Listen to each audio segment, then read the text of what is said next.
Hey,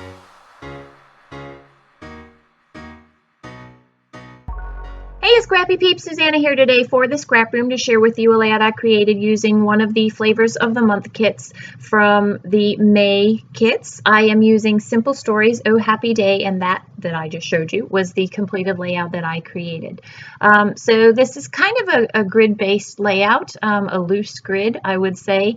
I am using pattern paper as a background in addition to the white cardstock that comes with this particular kit. You do get 2 pieces of white cardstock, and so what I know I want to do is I know I want to create a center panel, and behind that center panel I want to use one of the pieces of pattern paper.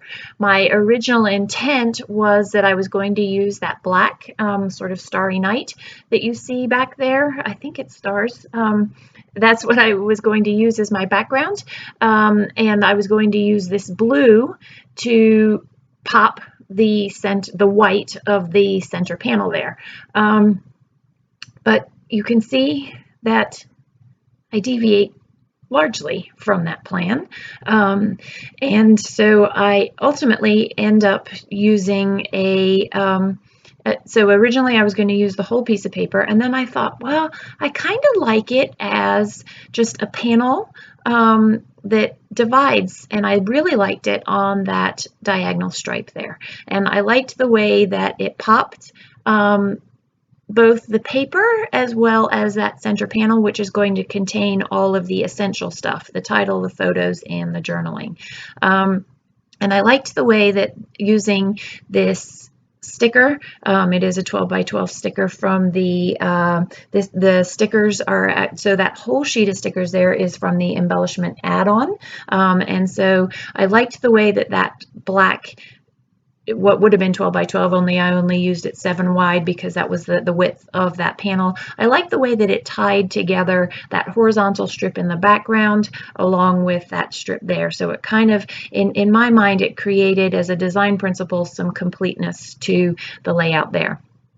So I'm going to paper piece together a 12 by 12 background with that horizontal at the top, and it's pretty much the top third because you can see that there are the 4 by 6 cards that are beneath it, and I knew I wanted to use that bottom, the houses on that bottom 4 by 6, which is why I end up paper piecing this. Otherwise I could have just stuck the white all the way on top of the whole piece of 12 by 12.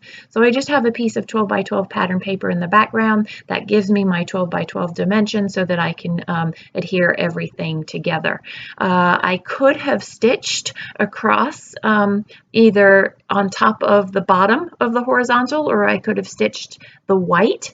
I was thinking with black to match that black border at the bottom, but ultimately I ended up being lazy, and that's not what I ended up doing.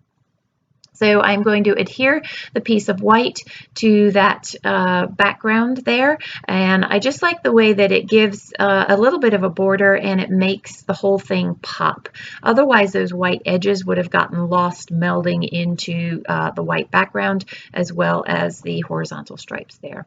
So I actually had 3 pictures to work with. All 3 pictures are of my daughter Mia with our cat Belle, and I ended up ditching one of the photos because I liked them contained within the container of that rectangle there. The title of this layout, I'm going to end up using one of the stickers from that sticker sheet that says Fabulous. And actually what I do off camera is I use some more Simple Stories letters from the days that I designed for Simple Stories that says Not. So the title of this layout ends up being Fabulous Not. Mia ends up thinking that it's absolutely fabulous that she's got the cat, and she's happy to be snuggling and loving on her cat, but Belle does not like to be contained quite as long as Mia likes to contain her. So fabulous worked for Mia and not worked for Belle. I used these houses, so you can see I fussy cut the pink house, and then I used the sticker from the sticker sheet. I could have used two houses that were fussy cut. I could have used two houses that came from the sticker sheet as well. The reason I opted for one from the sticker sheet and one from that was fussy cut was because it provided the color combination that I wanted, as well as a variety in height of the houses. So I am going to spare you the literal 5 minutes that it took me to put all of the foam adhesive on the back of Fabulous. So that has been backed with foam adhesive, and I just kind of cut that out of the video. And now I'm just pulling a variety of stickers to see what it is that is going to work for this layout. I really like the white space in this layout, but I also really like how that sort of less detailed pattern of those polka stripes. They're not stripes, Suzanna. The polka dots. I liked its subtle and its texture, and it just was a nice way to be able to back Fabulous and my title space and kind of pull together the patterns in the pattern paper there. And by overlapping the photos onto that edge there, right as I do there, it ties it all together nicely. And the visual line that moves across the page from the bottom of that diagonal stripe to the bottom of those photos keeps it kind of compartmentalizes things, and it creates a resting space for your eye, and so things don't compete. So I have the two houses. Originally they were on the left-hand side of the layout, and I moved them over to the right-hand side. Part of my reasoning for this is because you can see my daughter's arm in that right-hand photo, and it is by having the houses point up to that, it kind of detracts from her arm, because it's the way that I edited the photo, her arm is kind of big. I am using some of the florals behind Fabulous, and again, just to add a little bit of visual interest to what is up there. And then I have a phrase sticker here that I'm actually going to put away and pull out another one.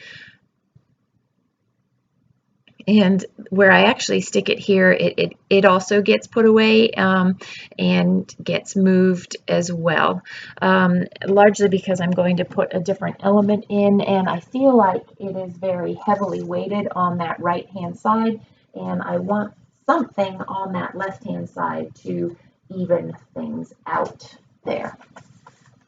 So I've decided on the placement of most of these things, so I'm going to adhere them down. I am not one of these scrappers who can just stick as I go, because then 9 times out of 10 I end up ripping things as I pull them off and I relay them out. So I'm one to want to commit to where things are going to go before adhering them down. So I'm peeling off the millions of pieces of backing to the foam to get that adhered down. That really ends up being the only piece that's textured, that's raised up off the page, other than a flower that I will add towards the end of the video. So these embellishments here are from the main kit. So if you just order the Flavors of the Month kit, that single kit, those are the embellishments that you will get with the kit. It is a fifth of the bits and pieces. You will also get a paper bow clip and some enamel dots. I do not use either the bow or the enamel dots. You can see them at the top of the screen there. But I do use some of the bits and pieces that come with the collection. I've used the sunglasses above Fabulous, and again, just for a little bit of visual interest. And I'm going to use that speech bubble that says hello as well. It is wood grain, which is different from all of the colors that are in this collection. But I like the hello because it's coming from the house, and it just refers to a happy home for me. And that's what that purple pink sticker next to the bird says, is my happy place, because our house with our four-legged friend is definitely a happy place for us. So that, my friends, is what I created using this month's Oh Happy Day Simple Stories from the May Flavors of the Month kit. Be sure to check out the National Scrapbook Day challenges and sale that Rochelle has going on. I hope you all are doing well. Enjoy these close-ups. Thanks for stopping in today. Take care.